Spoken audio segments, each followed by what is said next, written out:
A paz do Senhor Jesus, meus queridos irmãos, aqui do canal. Quero nessa tarde deixar aqui uma mensagem da palavra de Deus, que ao meditar, eu extraí algumas lições para a minha vida e quero repartir com meus amados irmãos. Se encontra em Filipenses, capítulo de número 2, capítulo de número 3, melhor dizendo, no seu versículo de número 17. O apóstolo Paulo, escrevendo aos Filipenses, ele diz as seguintes palavras: Sede também meus imitadores, irmãos, e tende cuidado, segundo o exemplo que tendes em nós, pelos que assim andam. Versículo 18. Por quantos há, dos quais muitas vezes vos disse e agora também digo, chorando, que são inimigos da cruz. O fim deles é a perdição. O Deus deles é o ventre. E a glória deles é para a confusão deles mesmos, que só pensam nas coisas terrenas. Queridos e amados irmãos, diante dessa leitura, eu fico imaginando uma coisa, eu como bispo, pastor, conhecedor das Sagradas Escrituras, às vezes eu fico me perguntando, será que nós acreditamos mesmo em todas as leituras da Palavra de Deus? Será que nós temos a plena convicção de que todos os homens de Deus foram inspirados pelo Espírito Santo, como diz a própria Bíblia, que vem nos dizer que nenhuma das palavras que estão escritas na Palavra de Deus foi por vontade de homem algum, mas homens inspirados pelo Espírito Santo, que foram os escritores da Bíblia. Porém, o autor, na verdade, é Deus. E o apóstolo Paulo, ele está nos fazendo aqui, a princípio, uma recomendação a ser imitador dele e exemplo de nós. Esse nós aqui estava ali se referindo aos demais apóstolos. Queridos, e nesses dias que nós estamos vivenciando de tanta dificuldade, eu mesmo como bispo, eu não teria a plena convicção de Paulo de dizer assim: para você que me assiste agora, sedes meus imitadores. Pois que, queridos? Porque o apóstolo Paulo aqui, na verdade, o contexto desta mensagem vai falar acerca da exortação e a nos guardar dos maus obreiros, e a cultivar os frutos do Espírito. E quantos de nós que somos bispos, apóstolos, pastores, pregadores, cantores, às vezes nós não observamos ou conhecemos de fato quais são os frutos do Espírito. Quais são os frutos do Espírito? Será que se todos nós tivéssemos os frutos do Espírito, nós não poderíamos recomendar para qualquer um para ser nossos imitadores? Certamente que sim. Mas eu, como conhecedor dos frutos do Espírito, são 9 frutos, eu também sou conhecedor dos frutos da carne, que são dobros, são 18 frutos da carne. Olha a superioridade dos frutos da carne contra os frutos do Espírito. E todos nós sabemos quando nós agimos pelo Espírito e quando nós agimos pela carne. Dificilmente hoje você encontraria um apóstolo, um pastor, um profeta que recomendasse todos aqueles que o cercam, é aqueles que vivem na convivência, não é você que está me assistindo aí pelo canal. É por aqueles que estão ao meu redor, minha esposa, meus filhos, meus vizinhos. E ele diz mais. Ele nos aponta nesse texto, nesse único texto que eu agora acabei de ler. Ele nos aponta tanto quem são os que não cultivam os frutos do Espírito e como eles vão terminar, né? Porque ele diz que porque muitos há, dos quais muitas vezes já disse e agora também digo. E ele dizia chorando. Por que chorando? Porque ele sabia o fim deles. Que são inimigos da cruz.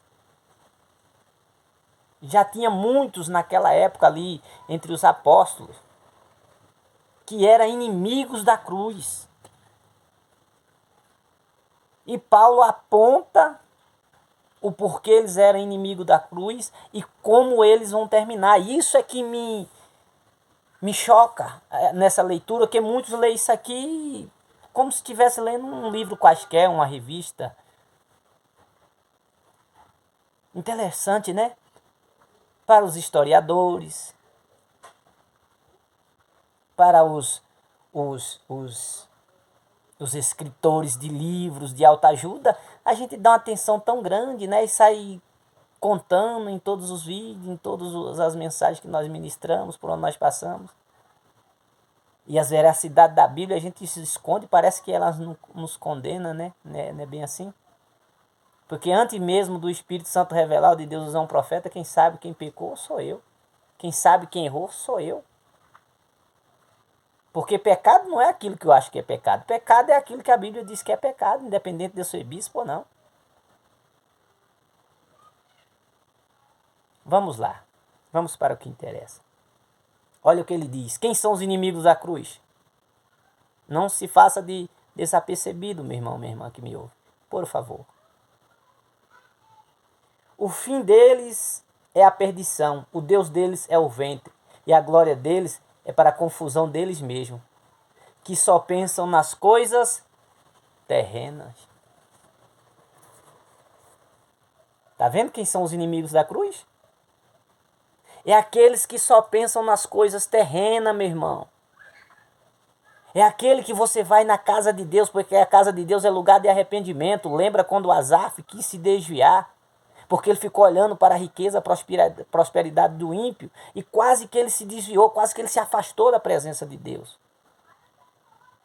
Mas antes dele se afastar, ele tomou uma decisão, foi à casa de Deus. E a narrativa bíblica vai dizer que ele, quando chegou na casa de Deus, ele ouviu a voz de Deus e viu o fim deles.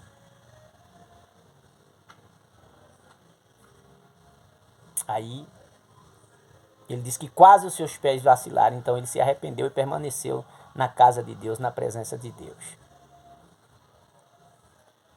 Queridos, você vai à casa de Deus como Asaf foi, pronto para se desviar, por reparar a riqueza do ímpio, a prosperidade do ímpio. O ímpio tinha saúde, o ímpio tinha prosperidade, enquanto ele padecia de fome, de necessidades.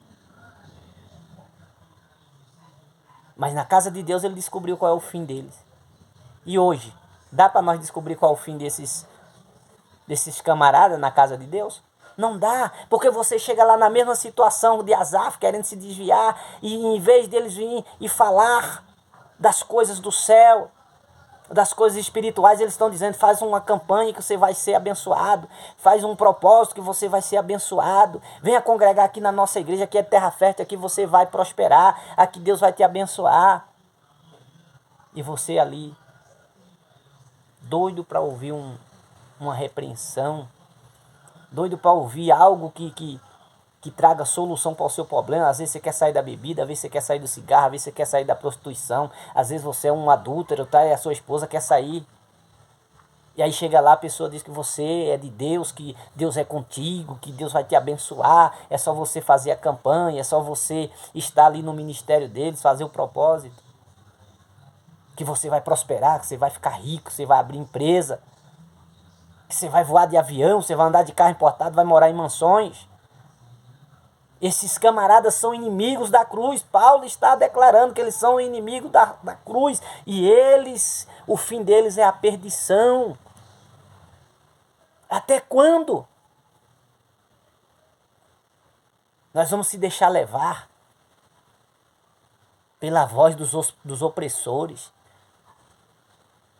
Meus queridos, a bênção de Deus e a maldição, há uma condicional para as duas. É nós que escolhemos. Se nós obedecer, seremos abençoados. E aqueles que nos cercar será abençoado. Mas se nós for desobediente, a maldição também nos cercará. Não adianta trocar de ministério. Não adianta ir para o monte, ungir a cabeça e mudar a nomenclatura, que não vai mudar nada. A nomenclatura não leva a lugar nenhum. São inimigos da cruz aqueles que só pensam nas coisas terrenas. Tudo isso vai ficar, meus irmãos, tudo isso vai perecer. Vamos buscar as coisas do céu. Porque o Senhor Jesus, ele nos fez uma recomendação. Busca primeiro o reino de Deus, a sua justiça, e as demais coisas vos será acrescentada. Às vezes você está aí cheia de pecado, cheia de erro, brigou com o marido, xingou o marido, amaldiçoou o filho, às vezes traiu, às vezes fez tantas coisas. Às vezes o jovem fornicou, fumou maconha, dançou funk, aí chega na igreja louvando, dando uma de santinho.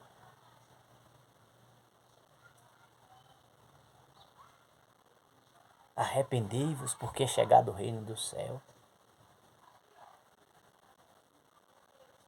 E aí? E aí?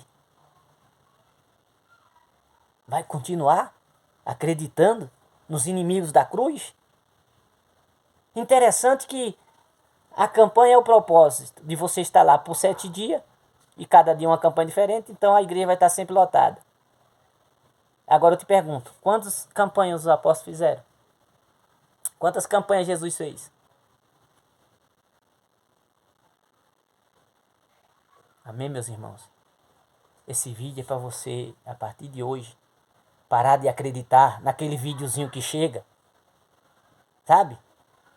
Deus está me falando aqui e manda para não sei quantas pessoas que Deus vai te abençoar. Eu estou vendo aqui, Deus está mudando o teu cativeiro. Mentira, se arrependa que Deus vai mudar o teu cativeiro. Não adianta você continuar na mentira, na adultério, na fornicação, achando que Deus vai mudar teu cativeiro, não. Você que tem que tomar a decisão, se arrepender, se voltar para Deus. Porque aí Deus vai se voltar para você também, meu irmão. Amém, meus queridos? Que Deus abençoe a todos desse canal. Se você puder repartir ou compartilhar essa mensagem com alguém, faça isso. Porque o tempo certo é que tem muita gente enganada.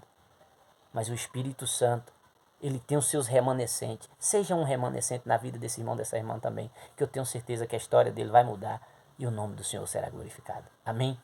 Shalom do Bispo.